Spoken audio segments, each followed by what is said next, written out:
All right. Good morning, everyone. We're going to get going. I'm Victor Ronis-Tobin. For those who don't know me, I'm the director of the Center for Population Health at Xavier University, and we are proud to be hosting this series of webinars. This is the last webinar of our second year, and I'd like to thank our team first for an amazing 2 years of programming. We have two of the representatives here, Eric Neuville and Rob Dunham. And guys, I just wanted to thank you profusely for the work and the hours that you put into developing programming, as volunteers, and bringing in resources, inviting your clients. It is greatly appreciated, and it's a testimony to the success of the series. So one member of the team is not here, Nancy Eigel-Miller of 1 in 5 fame. If you don't know 1 in 5, it's a great organization that supports mental health in schools. Make sure to check it out. Hank and Rob, do you want to introduce yourselves to the crowd and be acknowledged? Eric, do you want to start? Sure, I'll start. Eric Neuville. I'm a healthcare consultant with Marathon Health. We're a local employer sponsored value-based primary care group, and we're only as good as our leader. Victor, you've done an awesome job for the last 2 years, and we appreciate and we're always here to follow you. Thank you. Thanks, and thank you, Victor. My name is Rob Dunham. I'm the Director of Clinical Services for TriHealth, which is a local healthcare system here in Cincinnati. We do a lot of direct-to-employer work, and it's really great to be a part of this. And Victor, you've done a tremendous job with this and getting all this great information out to our employers. So thank you. Thank you, guys.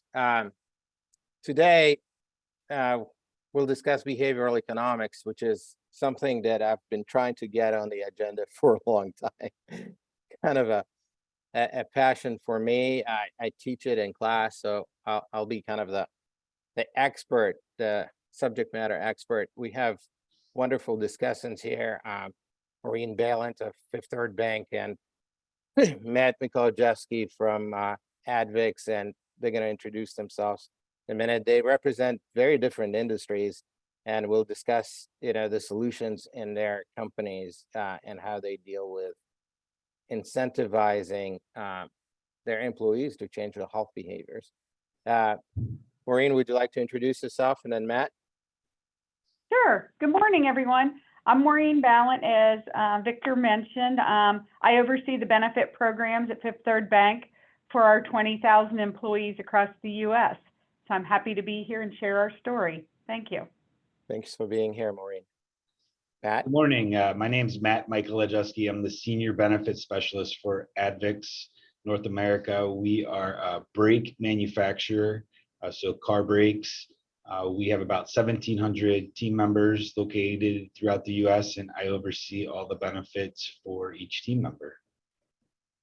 Thank you, Matt. And Matt and Maureen has joined us before, but I think they have very interesting solutions, and the way they do things we can learn from. So thanks for being here to discuss this topic. So our plan for today, and pardon me for my PowerPoint slides, I'm a professor at the university. We'll actually look at some of the background and the science behind changing behavior. Then we'll Maureen and Matt would tell you about their programs. We'll have a conversation about it, and then maybe the last 15 minutes, we'll open it up for Q&A. So please submit your questions in chat, and Rob is going to be monitoring the chat for us. So don't hesitate to ask. Even if we don't know the answer, we will find it for you. So a little bit of background. Some of the principles and the theory that drive behavior modification or behavior change. And I think that although, it may sound like, a classroom lecture, but I think that every program that I reviewed that received an award or was acknowledged actually have followed some theory and some theory principles when they designed the program. And we're very successful because of that. So the theoretical principles that guide most behavior modification are driven by two models, scientific models. One is the theory of planned behavior, and the other one is a trans-theoretical model of the stage of change model. So I'll tell you a little bit about them, and then we look at what in practice they look like. How do companies implement these theories through leadership, setting organizational goals, developing communications and engagement practices, using health coaches, using effective incentives, which is where we will focus, and then evaluating outcomes. So the theory of planned behavior is a simple model. And if you look at your personal behaviors, you'll see that it works very well. It incorporates personal attitudes towards a certain behavior. How do we feel about, let's say, quitting smoking, or in my case is quitting candy and sweets. I have a terrible sweet tooth, so that affects my circumference. The norms, and in this case, the norms in the company. What is the company culture supporting? Which is extremely important. How's the leadership viewing this? Is there a consensus? And is that consensus communicated? Do people feel that it's okay to go and exercise, and is it okay to call a health coach? And finally, it's the perceived behavioral control, or in other words, do you believe that you have the capability of changing that behavior? Do you trust yourself that you're going to succeed in what you're doing? And that aspect can be enhanced through both incentives and coaching. And a stage of change model is basically an assessment tool to evaluate where is that person whose behavior needs to change is in relation to that behavior. So is this person thinking about changing that behavior or not? Is that person making plans? And what you will find, one of the hardest things is, once that person changed that behavior, how do we help them maintain that change? And I believe that our discussants are going to talk about that too. So these are just theoretical perspectives that are very applicable to this planning. And in practice, what it should look like, and what winning programs and successful programs, as you will see, do, is mobilize the leadership so that message comes from the top. They set organizational goals, and sometimes they're very specific, like rate of primary care physician engagement, or specific outcomes like A1C for diabetics. And then they develop engagement and communication strategies. How do you include everyone? How do you address those attitudes? How do you make this a consensus and a norm? They frequently use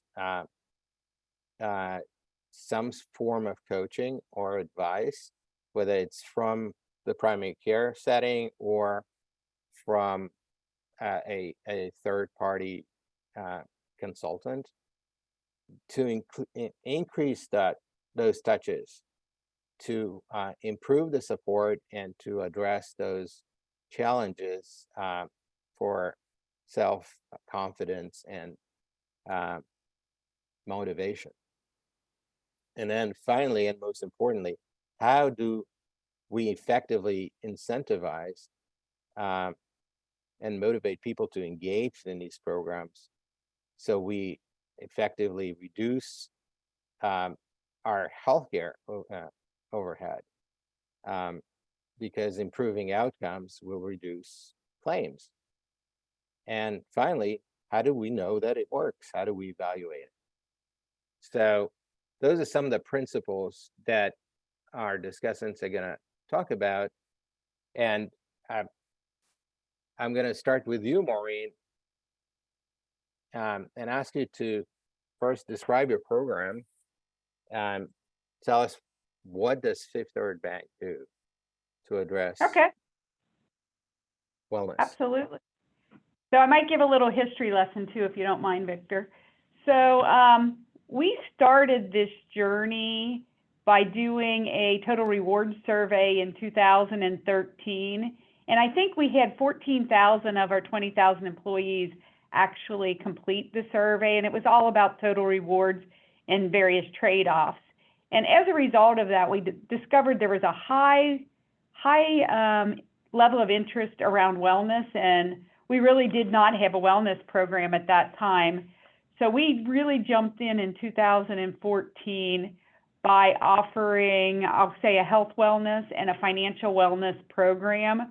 Both of them have been modified and tweaked over the various years as we've learned more, but the basis of the programs is very much the same.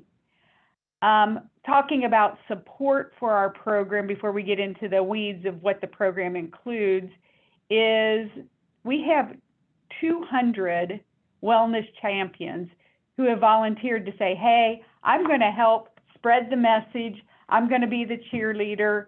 If somebody needs help earning their reward, I can help them because I have the tools. One of the individuals on my team meets with the wellness champions once a month to say, what's going on amongst our 20,000 employees? Where do people need help? Where are their questions? So that's a great network of cheerleaders that we have. As Victor said, it's important that it starts at the top. Tim Spence, our CEO, is an avid runner. Part of the program is getting your biometric screenings and your flu shots. The C-suite, when we have biometric screenings on site, they're the ones saying, hey, make sure I can get in and get mine taken care of. Flu shots happen. You know, we have special things for our C-suite so that they get their items to help with their wellness journey. We also are starting to have a culture that includes walking meetings. So walking meetings kind of makes things look different. We have a skywalk in downtown Cincinnati, so it's not uncommon in January. You see people with their Fifth Third pins on their lapel walking around the skywalk together, just having walking meetings as opposed to doing things, sitting at a table. So you kind of see over time how people are adapting and including those things into their daily lifestyle. We also believe that we want all employees to be healthy, so we do not limit who's eligible to those enrolled in our medical plans. And our program is voluntary, as well as if somebody has a situation where they need an accommodation, we have a program for that as well. So let's get into the meat of how it works. So employees can earn up to $1,800. So right now I'm earning in 2023 up to $1,800. It'll be paid in my paychecks in 2024. So that's a darn big incentive. It is one of those things that makes Fifth Third different when you're talking to current employees as well as people that we're recruiting. Something that makes us different and stand out is our wellness program. In addition to the $1,800, you can also earn a maximum of about $300 in our mall where you can shop throughout the year, and those mall points continue to accrue rollover, but I'll talk about that a little bit later. So how do you earn the rewards? $600 of it is a biometric screening. We provide them for free. Actually, there are people in our lobby today doing biometric screenings. We want to check biometrics as really a kind of a good idea of kind of where your basic health is. So it's your BMI, so your height and weight, or we do waist circumference because, you know, some people might have a high BMI, but they're weightlifters or something. So waist circumference is also measured. Blood pressure, and then with your blood results, your glucose and those items. We believe it's a very good measure of health. All of those results go into our wellness program. It is Go 365 by Humana. Once those results are in there, they then give you the next best step. So if your cholesterol is high, it might say, Maureen, your cholesterol is on the high side. You might want to review your diet. Here's access to coaches. You might want to do X, Y, and Z. So it kind of gives you the best next step. So that is kind of one of the reason we incent that so heavily is because we believe it is a very important part, and we want to look at change over time. Are people making changes to their diet, exercise to reduce blood pressure, cholesterol, get their BMI closer to in line? The other thing that we do, so after your BMI or after your biometrics, when you get into the program, you then begin to accrue points. So you get points for almost everything. So we ask people to do a health assessment. The health assessment takes about 15 minutes, 10 to 15 minutes, and it asks you basic things about your lifestyle, you know, eating, exercise, are you doing weightlifting, stretching? It asks about financial things, so it's and mental health things. So it's a broad health assessment, and that also is a data point measure that we use to determine, are there areas where we need to do more things? You earn points for that, and then you earn points for everything. Points are important because you can earn an additional $400 to $600 depending on the status you receive, and status is determined by the number of points you accrue. Some of the favorite things that I do to get my points is certainly my biometrics. If my biometrics are in range, I get extra points. If my biometrics are out of range and then I retest and they're in range, you get a lot of points. Preventative screening, so the mammography, flu shots, dental cleanings, eye exams, those are things that people do. My good old tracking my steps. Matt and I were talking today. We discovered today we were in the same neighborhood. He's now going to get roped into doing walks with me in the evenings. So steps are important. We're in a step challenge right now. Very competitive conversation amongst teams like, hey, how in the world did you get all those steps? We also have coaching available in our program. Victor mentioned today a little bit about how do you give incentives kind of on a periodic basis. So all those points I was talking about, you earn for all those verifiable, everything's verifiable, nothing's on the honor system. Our points become bucks, and our bucks allow you to buy things in the mall. So we have things that you can buy that I call trophies, things that you're really proud of. And so, for example, I've earned 2 Trek bikes over the years that I've been in the program. They're, you know, I give them my measurements for myself and my one daughter, and we have bikes custom made for us. Those are our trophies in our garage. Other people on the team prefer to get things like Amazon gift cards or Delta Airlines gift cards. So those are available throughout the year based upon your activities that you've done. That's an interesting point, Maureen. Sorry, I'm cutting you off. Sure. It is often that the incentive comes as a discount on a health insurance premium, but you are actually rewarding people not only periodically, but, you know, intermittently. They can actually have more and more rewards, which actually is very consistent with theory. Yeah. So we decided early on strategically that we wanted all employees to be healthy, not just the 75% who are enrolled in medical. So that's why we chose to do it for all employees. We also wanted to, there are some rules around how much dollar amounts that you can provide people if it's tied to your health insurance. So we just don't want to kind of get up against some of that math. So but really we believe all employees should be healthy. Yeah. So and go ahead. that is great. I'd like to let Matt talk about his program, but I'd like Yep. to go back to the coaching that you mentioned after Matt's presentation. Perfect. And hear about how do people actually, who struggle or who have, poor biometric screenings. Because my experience, my personal experience is, that after biometric screening, kind of nothing happens. So Mhm. I'd like to hear what you guys do about that. Perfect. Matt, would you like to pick it up? Yeah, but I tell you what, I'm not going to go after Maureen anymore because she always hits a home run, and then it looks like I'm just hitting a single here in my little program that I have here. So, everything that Maureen mentioned is awesome. I mean, you're obviously trying to incentivize team members to take care of themselves.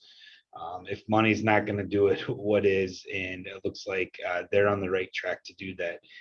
I will say that at the beginning of our program, we did exactly what you said, Victor. We had biometric screenings on site. So we had a third party come on site. We did biometric screenings, and we did that for about 2 years. And we kept upping the incentive. And we found that we were sort of running ourselves into a roadblock because of exactly what you just said. People get their biometric screenings, get the paperwork, throw it to the side. Okay, great.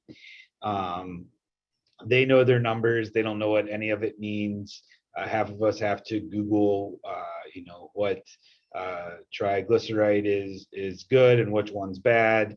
And so we just found that we needed to do some more. And so what we have done here at Advix, we require an annual physical with a primary care physician. So in order to get incentive on your premium, so we do premiums where we have wellness and non-wellness. If a team member or a spouse participate in an annual physical at a primary care physician signed off by the primary care physician, then you would get the discount on your premiums. We are at about 82% participation as of last year. We also partner with our clinics. We have near site clinics at all of our sites located in Indiana, Georgia, and here in Ohio. So we've built partnerships with those folks in order to create a relationship with the primary care physician.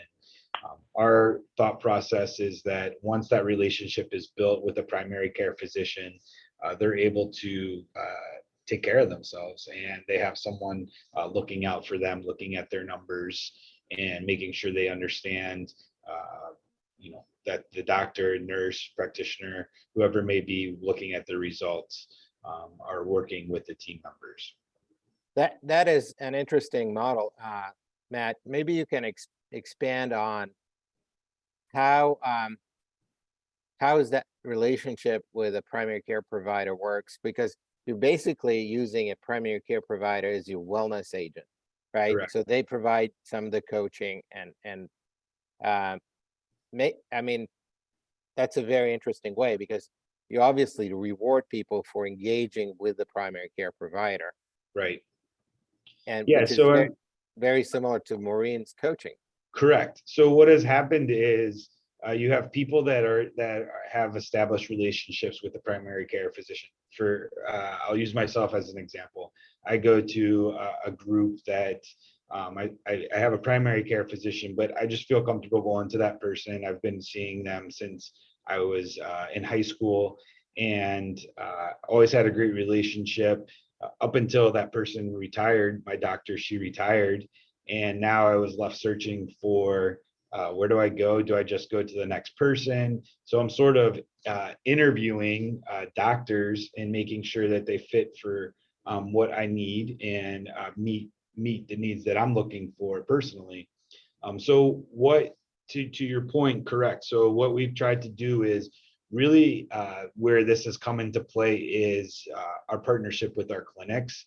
So getting folks into the clinic and understanding that they're building a relationship, and then they feel comfortable talking to those the nurse practitioner or the nurse or the doctor, whoever's there that day, and they feel comfortable with the system that's in place. That's a huge part of this whole process, is feeling comfortable and talking to folks. And so having an understanding of where they need to go, what they need to do. And then it's not also, when we think of primary care physicians, especially with their clinics, it's not just an in and out. You're not just a number. And I think that that's very important. And that has gone a long way with our participation at the clinics, is that they actually sit down and they go through their family history. They go through how they're feeling, if they're having any issues, and they actually spend time with these team members and make them feel comfortable. And I will say most of the feedback that I've received in regards to the clinics and the wellness program is that people care, that the nurses and the facilities, the folks there, they care, and they're taking the time to talk to team members. Because think about it, if we're talking, even if it was just the 3 of us sitting at a table or the 5 of us sitting at a table, just having lunch and talking about our health, it's going to go sort of in one ear and out the other. And maybe you think about something, but we're not going to be helping each other. So it's nice that they're actually listening and being able to help them drive their results to get better and get healthier. I thought you're gonna walk with Maureen. Well, we're going to do that too. 2 points. What are your engagement rates, Maureen and Matt, in your programs? Do you know what your engagement rates are? So it depends upon kind of how you're looking at it. So for example, out of our 20,000-ish employees, we have about half doing the biometric screenings. Every year we would like that to increase, but we're at about half. We actually have more people who engage in the wellness program getting like silver, gold, platinum status. But at least half are getting the biometric screening, which we feel is great. I will say it's harder where we can't hold on-site events because we don't have the masses. Employees can go to places like Little Clinic or their own primary care physician, whereas, in downtown Cincinnati, we have biometric clinics on a pretty regular basis. And the good news is they're all selling out right now. We can't get enough time set up. So that's good news. There's strong interest right now. Yeah, we're at 82% participation for our wellness program. So that includes team members and spouses. So 82% of our team members get their annual physical. We are really trying to achieve 90%. 90% is kind of that number that you start seeing some results, or you're driving down some costs because you're preventing certain things. But we're working hard to get there. I mean, 8% is it doesn't seem like much, but it's an uphill climb. And what we sort of joke about is it's we're throwing a lot of money. I probably didn't mention we throw $1,500 at team members who participate in the wellness, and then 15 for spouses. So the team member and their spouse participate. That's $3,000 that we're investing in them to get their annual physical, just to get their annual physical. And we can't put a number on it, that what's going to drive folks to go. I mean, that we need to move the needle for 18%. And it's like, we're throwing a lot of money at you. I don't know what else is going to motivate you. That is a tremendous rate of success, Matt. That's really, really cool. So going back to the people who struggle, how do we engage? Maureen, how do you guys engage those who need more help? So most of it is driven through the Go 365 app. That's where you will find all the resources and point earning opportunities. With the point earning and things that we focus on, it's a little bit different, is we focus on how does our wellness program kind of impact our medical plan. While I said all employees are eligible, our medical claims, we have a data warehouse that we have that helps us monitor kind of the health of our employees. So we really focus on preventative care. So we look at our preventative care metrics year over year and compared to our peers in the industry and kind of nationally. And then the other thing is we focus on our chronic condition prevalence and kind of say these are things usually a little bit lifestyle tied to our wellness program. So our hypertension rates, our diabetes rates, low back pain, and looking at, we measure those on a quarterly basis off of our claims data to say, what are we seeing? So my theory is if I have preventative screening rates higher than all the norms, and I have disease prevalence lower than the norms, I feel like our wellness program is working. But certainly if someone sees that they have maybe a biometric number that's out of line, the coaching is available that they can engage in. There are also educational things online that people can jump into. And certainly talking to their primary care as well. Do you reward people for engaging with a health coach? So they are rewarded by getting points that help them reach status. So it depends upon what type of coaching you use. So I'll say there's coaching areas, let's say around weight loss, that is 6 weeks of various steps. And every time you attend a session, you get points. There's other coaching that is more about kind of what's personally things you want to work on. And I share my story that I've used that coaching twice. Once was when I was remodeling the house and I knew that we weren't going to have a kitchen for 6 months and I was concerned I was going to gain weight. The only thing I wanted the coach to do was to keep me accountable. So I said, can you call me every 2 weeks? Let's schedule these every 2 weeks and ask me how I'm doing with my weight and have I stepped on a scale. That's all I wanted him to do, just to know somebody was keeping an eye on me. So that's what Maureen needed, was accountability. The other time that I used it is I saw my cholesterol numbers weren't exactly what I wanted them to be. They were creeping in not a good direction. And I worked with a coach to say, okay, I need to figure out how to do this and make it simple. And it ended up, we came up with a plan of me watching my saturated fat and how to read labels on everything I look at. And so saturated fat was the thing, and we talked about various things. We talked about how to read labels and what's a right amount of saturated fat to have. And Maureen, being the Excel crazy person, would keep a spreadsheet originally of like how much saturated fat did I have today to try to understand how did I need to change my diet. I received points for doing both of those activities, but they were more about me than a program. Are the coaches, they're just regular team members, correct? I mean, No. We have coaches that are with Go 365. okay. They're health educators. Gotcha. I was gonna say that's pretty cool that they're able to help coach you with if they were team members, because No, that would scare me a little bit. That Right. we want trained professionals, and our volunteer wellness champions really have said, I'll give an hour to an hour and a half a month on this, and it's just a volunteer because they have a passion.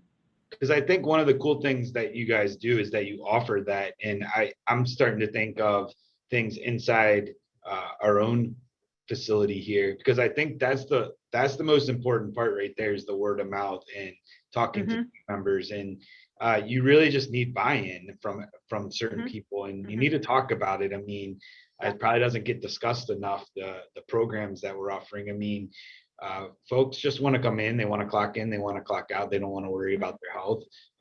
And when you're talking about it and you bring it to the forefront, people are going to be more willing to discuss it. And you don't have to go through all your details, but you can talk about what works, what doesn't work. So I think that's a great, that's something that I'm going to take away, which is kind of cool that I can still learn and be on the panel and take away from the health coaching, because I think that's that's just as important.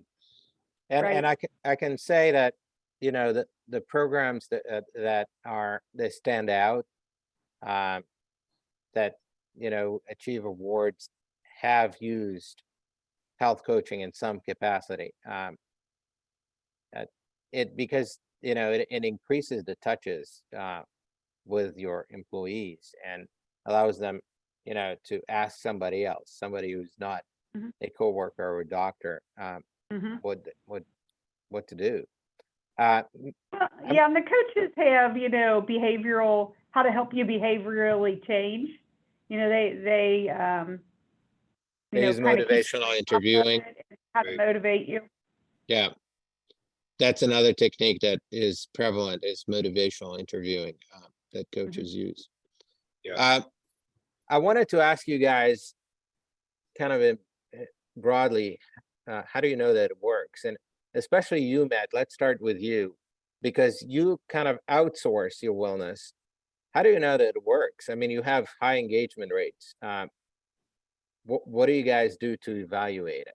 Yeah, that's a great question, Victor. I'm still always searching for that answer because I have you know, my higher ups, the leadership asking, hey, we're investing a lot of money in team members. Why am I not seeing results? How can I see results? And the true answer is, you know, you're never going to see a true dollar amount that says, hey, we saved $10,000 by Billy going to get his annual physical. So it's a lot, there's a lot of what ifs, right? But our thought process is that we want to have engagement with the primary care physician. And we work with our clinics to look and see things that we are able to prevent. But we also get folks in there that have certain things going on. Let's say pre-diabetics. By doing this, they're able to find out that, hey, I'm a pre-diabetic, and they're able to get on a plan. And you know, there's a lot of prevention costs and numbers that get thrown out. But we work with our clinics to understand those costs and try to get out in the forefront. Really, that's what this is all about: is trying to be preventative. Because listen, we're hiring left and right. We're in the manufacturing world. You know, majority of our staff is on the manufacturing floor, and you know, we're bringing people in, and you don't necessarily know what folks come with, and so we're trying to help them manage anything that they have and keep the costs low. But you're right, there's no true metric on it. But what the metric we use is participation, and we look at the behavior of things that are controllable. I know that's probably not the right answer. I don't know that there is a right answer. Everyone is trying to figure it out. Right. But I'll tell you this, that science indicates, all the research indicates that engagement with a primary care physician improves outcomes. So you're not doing something wrong, and at least from our perspective. I just wonder if you get any data back. Is there a loop? Yes. So we get data from our clinics. And again, I talk a lot about our clinics, and that's really where we're pushing to most of our folks, because then we're able to review the data and keep our thumbprint on it. And so yeah, we look at like Net Promoter Score, we look at participation, we're looking at results, and healthy outcomes. I guess that's probably the key word, healthy outcomes. So definitely, we have those types of things, those types of metrics that we partner with the clinic on. So you get real data and you can tell, you know, whether your claims are going up or going down. Correct. Correct. Very cool. Maureen, you guys So we did, yeah, have so more sophisticated, so it's more complicated to evaluate. yeah. So we do it a couple of ways. So the first way that we do that is quarterly. I have a report that comes off out of our data warehouse based upon medical claims. I talked about it earlier. What's our preventative screening rate, and what's our chronic condition prevalence? That is a key indicator for us based upon actual claims data. The other thing that we did pre-pandemic and we're getting ready to do again because the pandemic kind of messed up our healthcare claims, let's just say that, is that we're doing a study and it's all de-identified. So I always start talking about data and then I start to make people really concerned that I know about their healthcare. It's all de-identified. But we are doing a study that basically says if you were engaged in the Go 365 program, and we define engaged as that you had at least a silver status, we look at your medical claims trend compared to those who did not engage in the wellness program. We always look at it for different age groups because everyone's like, oh, it's just all the young, healthy people doing it. We're not seeing that. We're seeing it's pretty consistent across the board. So we'll be relooking at that. And our plan is to compare 2019 data to 2022 data. And we're going to pretend like 2020 and 2021 did not happen just because we saw so many fluctuations and stuff. But really looking at those two trends and really trying to understand, is it making a difference there? So those are kind of the more scientific ways that we look at it. We also look at it more in a soft way as well. We do have people volunteer testimonials about their journey, and kind of those are shared throughout the whole company, as well as just what we hear from employees whenever we talk about wellness. How engaged and excited are people to just talk about journeys, talk about programs. You know, when we do our United Way stuff, we always have walks. We do walks for hunger. So we use those tools when we go about donating funds to various causes as a company. So we do X number of steps. We have done, this is the number of meals we're going to deliver as a company, or X number of steps as a company. How much are we going to add to our United Way? So we use it as a way to also kind of pull wellness and our corporate giving together. That is very creative. I have a million questions, but let me finish with one, and then we'll open it up to our Q&A audience. So my last question is, you guys are obviously doing a lot for your employees and paying a pretty penny to incentivize them. What do you struggle with, and what are you working on to improve in your program? Matt? Yeah, I mean, struggling for me right now is getting that 18% to buy in. I mean, I can't fathom. I mean, I guess maybe I'm just so cheap. I mean, if you threw $10 at me, I'm there. And we're throwing a lot of money at folks, and that's probably my biggest frustration, is not being able to, you know, part of it is people are the fear of the outcome and trying to get folks over that hump. But we're in a position right now as a company that we have, with the clinics and with our healthcare, we have more resources than previously to get access to healthcare. And I think that, you know, part of our challenge is we have different sites. So let's, for example, Georgia, rural Georgia, not a lot of access to healthcare. We have a partnership with the clinic, and you know, we've had that for a couple of years, and we're starting to see an uptick in participation and folks going. Here in Cincinnati, we have so much access to healthcare that, you know, you look at every corner, there is a different sign of one of the local hospitals or health systems that we have. So it's trying to balance that. It's getting the 18% over the hump to get 100%.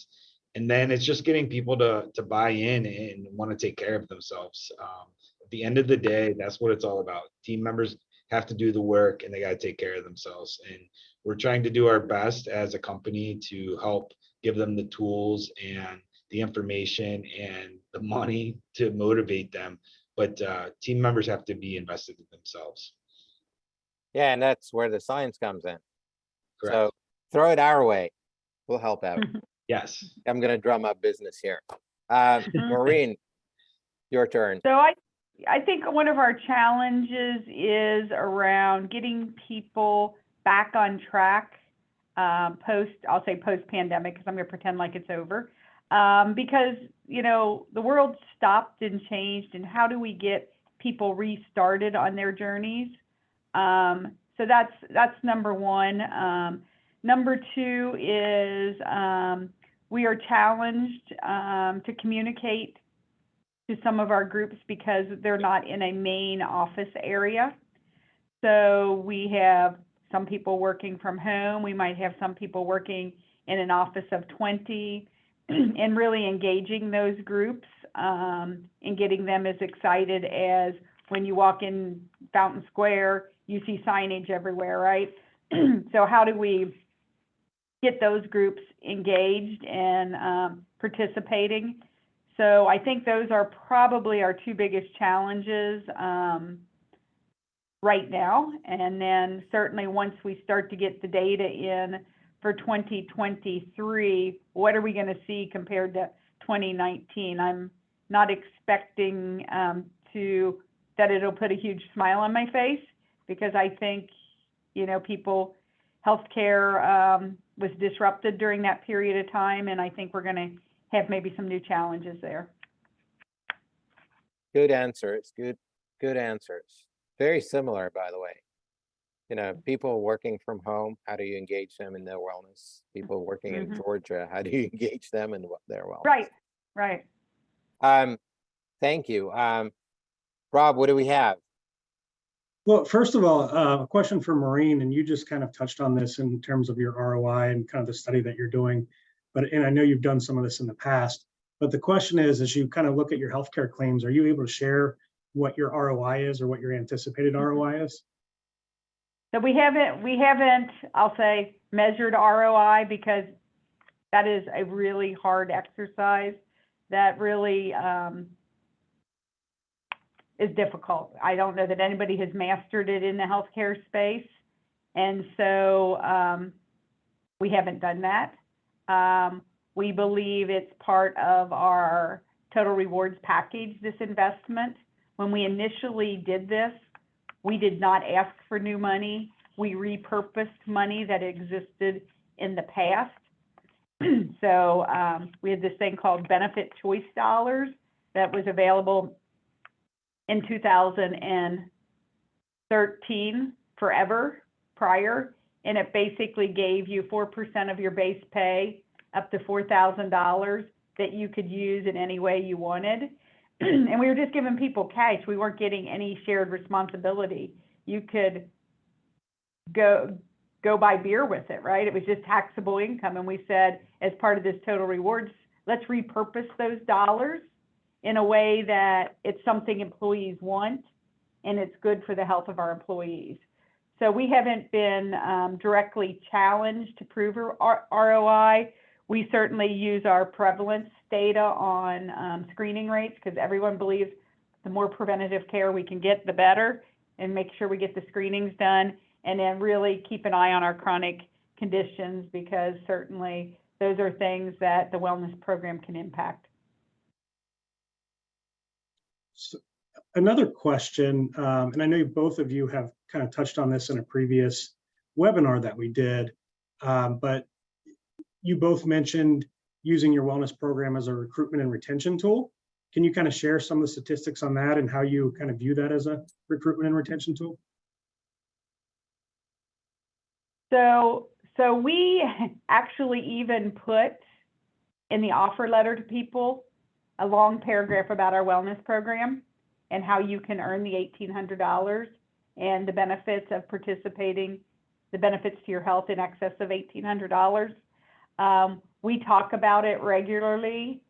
We know from, I'll say, survey data, the fact that we're doing this, it then makes our benefit package in some situations look better than competitors, and that's why we lead with it.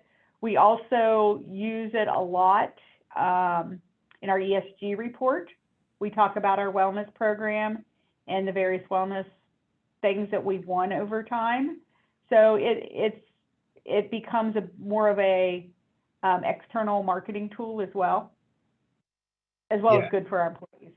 And to piggyback off of that, so from recruitment, retainment, team members, our benefits are pretty inexpensive. So I'll tell you, for a single person on the high deductible plan, if they're a participant, they're paying $9 per paycheck. So that's per week.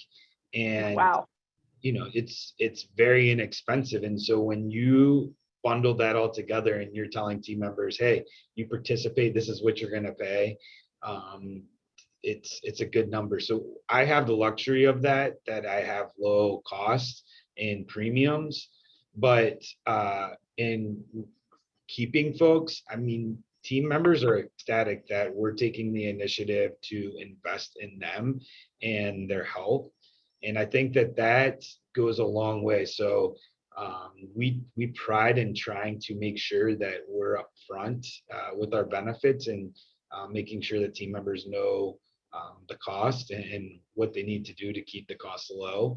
And I think the other important part that we really didn't touch on is being self-funded. And so when we get in, we control our own destiny in a way. So it's super important to make sure that we try to get out in front of some of these things. And so when folks ask about ROIs on outcomes and how much a return, an ROI we're getting on this, listen, if we are able to save one diabetic, if we're able to save a preemie baby, whatever it may be, that's worth the price of admission for the whole thing. So that's sort of how we look at it, and that's sort of our approach. But by showing that we care and investing in our team members, that's the key into retaining and engaging and recruiting. All right. Another two questions were related to biometrics. One is, you both mentioned biometrics as a reward, and that's to the onsite. Do you also include the biometrics that may be done as part of an annual physical to count towards your reward? Yep. So everything in our program is verifiable. So if you go to your primary care for your physical, get your blood work, there's a one-page form that you fill out with your doctor, putting in your numbers, what's your blood pressure, what's your height, your weight. I've actually carried a tape measure to my physical so I could do my waist circumference. They thought I was crazy, but I'm like, here's a tape measure, let's do this. And they sign off on it, and then you just scan it, and it magically goes into the program. Certainly the physical falls under your medical claim. It's not paid outside the plan then. And then you can also go to various labs that are authorized if we can't do an on-site event, where we give you a voucher to take. And because you're working with that preferred vendor, your results are automatically uploaded into our wellness system. Yeah, so we're not as data-driven as that. We don't look at the results. So we don't have like a data warehouse like Maureen has. So I think it's important to understand that while we would all love to be doctors, we are not, and our job is to get those folks to the right place. And so we're driving them. We're trying to make these folks get in front of the professionals and learn from them. So our goal is to get them there, and that's the key to motivating, getting them in front of a primary care physician. And then along the lines of biometrics, are there any cultural considerations for engagement or for results with your biometrics that you take into account? Can you go a little further? What's cultural considerations? My assumption on this question is how to engage different cultures in your biometrics or your wellness program. Yeah, for us, I mean, that's why we leave it sort of broad, in the sense of we ask for an annual physical, so that we, whether that's mammogram or if it's blood draw, we leave it vague just because for that purpose, so that team members, again, they're getting to the doctor, they're getting to their primary care physician, and they're working with them on what they're comfortable with. So if there are some considerations, the doctor is able to work with them on that. If I may add, Rob, I think that's a huge part of it. And I think that's why I mentioned that, you know, that it has to come from the top. You have to create a culture in your company where it is okay to be in a program to reduce your weight. So, you know, we don't expect you to be healthy. We expect you to engage with your health. And it, you know, the successful programs like the Cleveland Clinic, I mean, they they started with eliminating fast food restaurants on campus, right? So that, and it only can come from the highest level of leadership. So I think that if your wellness program is not endorsed, supported, and encouraged, you know, throughout the organization, it, you know, you're going to have problems with engagement. Well, and Victor, I think that leads to a really good question in terms of Maureen and Matt. How did you engage your leadership to support this, and how do you get that buy-in from the top? I would say it was easy for us when we did it in 2013 because our CHRO and our CEO were very wellness focused personally and understood the benefits, and they had both had their own personal journeys. And the fact that we were not asking for new money, we were repurposing dollars. And it was just the right thing to do. It just tells your employees that you matter. We want you to be healthy, and we're going to give you dollars to work on that. Yeah, agreed. That was an easy buy-in. I think there are ways that you can work with your wellness program that it's not going to cost you a lot financially. And so there's different techniques and different ways that you can approach it. And that it was an easy buy-in for us. I mean, we, you know, it's an easy sell when you have healthy team members. They come to work, they're not missing, helps with production. There's a lot, there's a domino effect to having a healthy team member. So just going back to the cultural question, just to give a little more context, I got a little more here on the chat. I think the question was related to, for different cultures, or there are different readings that are considered normal. For example, African-American blood pressure readings are a little bit higher. And I think the answer to that, and I'll turn it over to you guys, is I think what you're looking at is participation, not necessarily the outcome. And so it's not really a consideration in terms of how you get rewarded.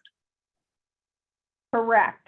So if you do a biometric screening, if all your numbers are terrible and off the charts, you're still going to get your $600 for doing that. So yes, now you might not get some of the extra points that you get for in range. And I'll have to look at if the in range includes kind of the African-American situation. I don't remember the blood pressure in range number off the top of my head. But certainly there are other ways that you can earn those points by, you know, to get the extra $600 if it's through getting your preventative mammogram, you know, eye exams, dental cleanings, walking challenges. You can get there a myriad of ways, and you can actually, we tested it, you can actually get to the highest level status without doing a biometric screening. So I sent 2 of my team members off to say, no biometric screening right now. See if you can get to platinum, then do your biometric screening, because we wanted to test to see if it was possible. And Rob, we're about to run out of time, but I just want to say that maybe, you know, since we focused on reimbursing for effort and engagement instead of just on the outcomes, I think is the trend today. Because I think that when you go into maintenance, that's what it becomes really tricky, right? Okay, so I worked really hard. I went to the gym, I lost weight, and now what, right? So that's where your strategy of incentivizing has to be flexible and customized.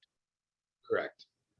Yeah, you got to start off broad, and then you got to try to find different avenues to help different folks. But by starting off broad, you're able to attack different directions and address certain things. Again, by being broad, you're able to look at biometrics, you're able to look at different age screening. So you're not just focusing on one certain thing.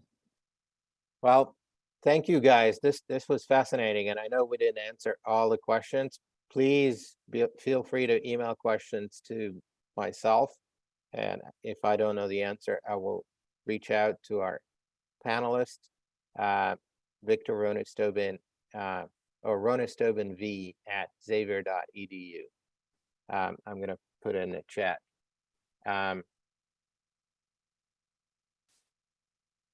And thank you for attending. Thank you, panelists, for a great presentation. I'm typing as I'm speaking, and I can't do two things at the same time.